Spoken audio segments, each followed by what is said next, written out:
etdiler. Yine bir musulman doğun soraptır. Şu Bank-ı Ensar diyen bir bank inha vam beriye. Bir nemune samal 100 milyon tümen sen 6 ay hesabında koy. Inha plança biz sana vam verecekti bay diye deyip soraptırlar. Edi musulman doğun ken musulman doğullarımız soraya şu bankin barasında siz banki ne hemen şicir ediyeniz şu bank 200 milyon beriye vam izdivaç ay şu ondan sonra şon plançasını saklaya ondan sonra o plançasını sana beriye kulli kıstın ödüye bir acap bir şu bankin izine bir düşse menen bir şon 9 yılın izine düştük biz şu bankin o da Mehri Reza'dı bir de akitte 3 gün Tehran'da okutlarını doğruladık, ziyamet çektik. Şia Sünni ulemalar, Şafii Hanefi oturduk. Hukukdallı hemmesi geldi. Karardadını geldi, gitti, kellemizi ağırttı, eziyet verdi. Ahirde o yaşın birce tane riyalda şer'i formatında vermedi. O zaman bize vaade verdi ki Bank Tarihi İslami yaşayacak deyip so. Onun yüzünden Bank-ı Ensar tapıldı. Bank-ı Ensar'da Tehran'a gittik. Ulemalı Gülistan'dan geldi, Zahidan'dan geldi. Tavafıkname yazışıldı.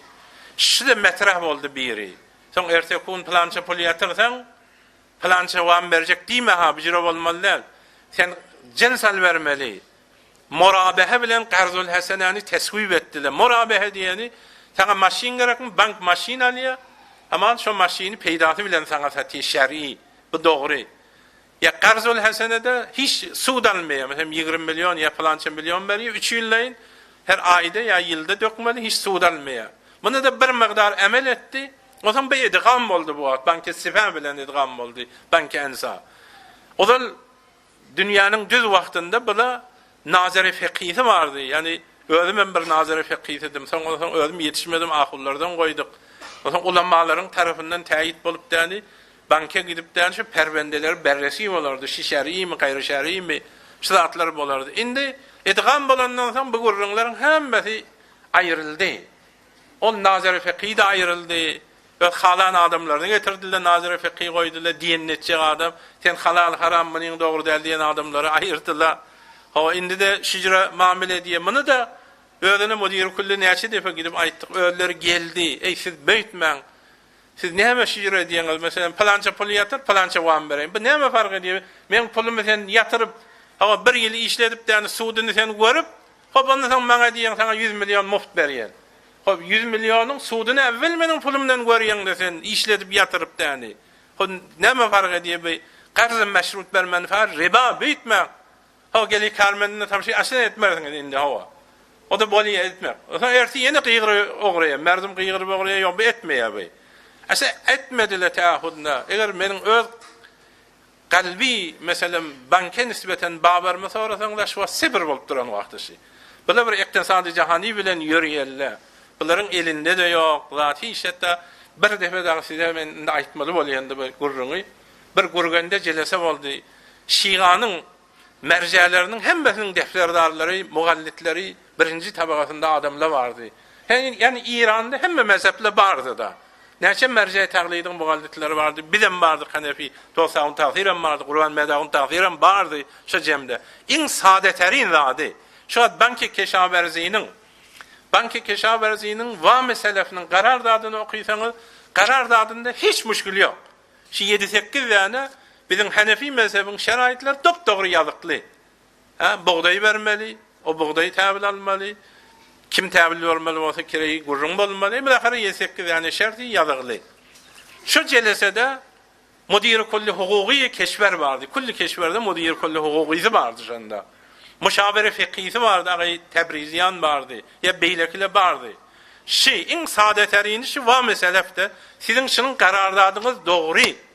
Şimdi siz fakat ayında da buğday alavağında, siluda bir 2 ay adam koyun, şu buğdayı tabil alırsın, deysen şimdi onarmaya yok diye, biz etmeyek diye onu diye. Biz diye buğday almayek diye, biz diye sizden pul almalı diye. Şunu velayet hakkında da 100 vurdu şuna. Hatta Acar Tebriziyan'ın özü 100 vurdu ha. Müşavere fekhiyi kulli geçber şu. O ne mi deyip bolmaya deydi. Hem medat bolmaya deydi. Bir şey olmaya mı deydi. Yok bolmaya diye. Yani şila kıymıldabilmeýär. Şila bir kanuny jahanylar bar özi, sistem banking bir iktisady, başdan kıymıldameýär. Onun için başka bir zat edin Türkmenin daýawa adamlary, bilahar bankdary İslami açın, baýla zatla bir usul bir kawanin bilen, ya özüňiz bir sandugy tabyny açın, ribadan kaçın. Ribanyň agybety ýok. Men şeýdi görgende, Tebriziýandan soradım da men diýdim, şu sistemi ki İranda, dünýäde bar, pişrefte sistem.